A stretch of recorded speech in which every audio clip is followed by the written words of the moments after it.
Today, let's talk about the Lonely Hearts Book Club by Lucy Gilmore, a 2023 contemporary fiction novel, very much a book club novel, if that is a genre, or older fellow finds friends genre, I guess, of book.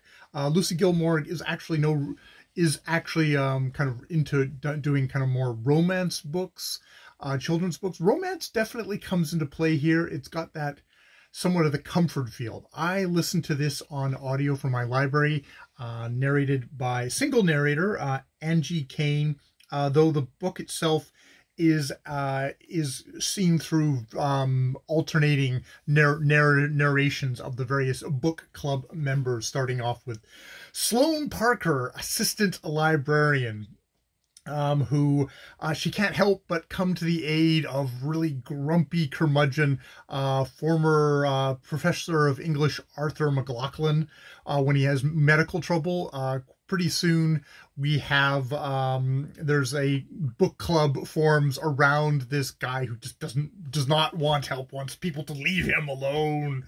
A nosy neighbor who is also her job is being is a psychic telephone woman, Arthur's grandson, and Sloane's friend from the library, Mateo.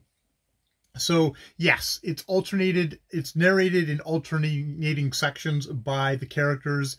And, slowly their heartbreaks and stalled lives are revealed, often through the books that they discuss. They start off with The Remains of the Day. There's the Joy Luck Book Club, and probably most significantly, Anne of Green Gables as we go along.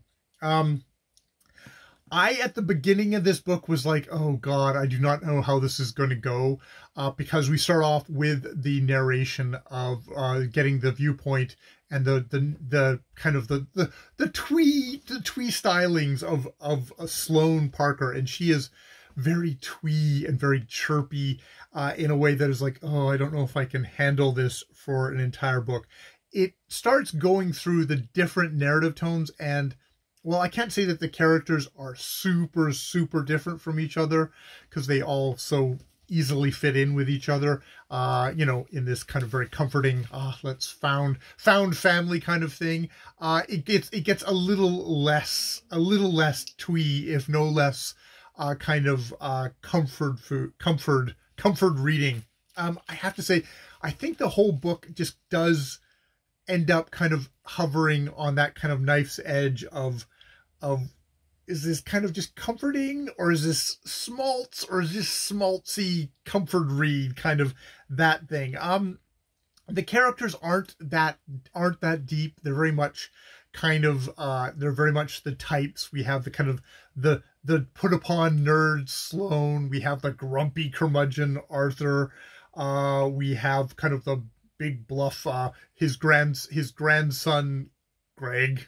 God, I think it's Greg. We have Mateo, the very kind of I would have to say flamboyant gay guy, who's got a lounge singer mother who enjoys pulling him up on stage, and him being very embarrassed by that.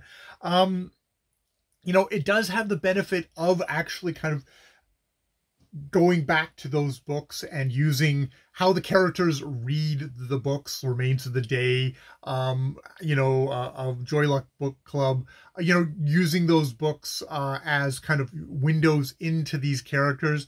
I have to say, books that are far more complex and nuanced and maybe hard-eyed about their characters, or far more hard.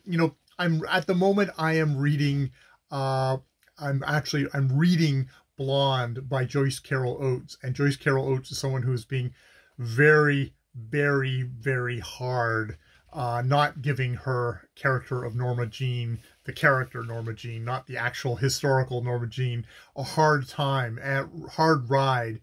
And I think there's some ways that I wish that this book had veered more into that.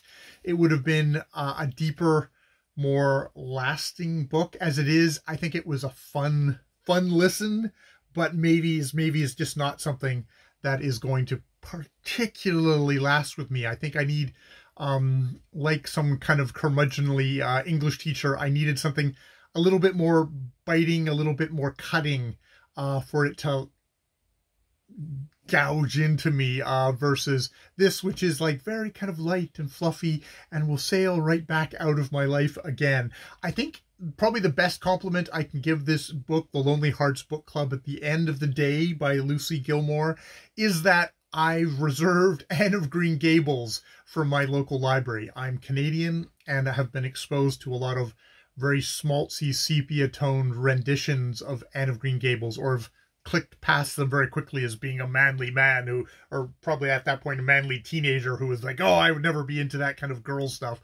I was like, well, they gave enough quotes from that book. I've already read Remains of the Day. I think I read Joy Luck Club a long time ago, but I've never tried Anne of Green Gables. So maybe I'm going to actually give that a try. So if the best compliment I can give this book is that it pushed me along to try Anne of Green Gables, that's you know, that's a pretty good thing in itself. So yeah. Those are my thoughts on The Lonely Hearts Book Club by Lucy Gilmore.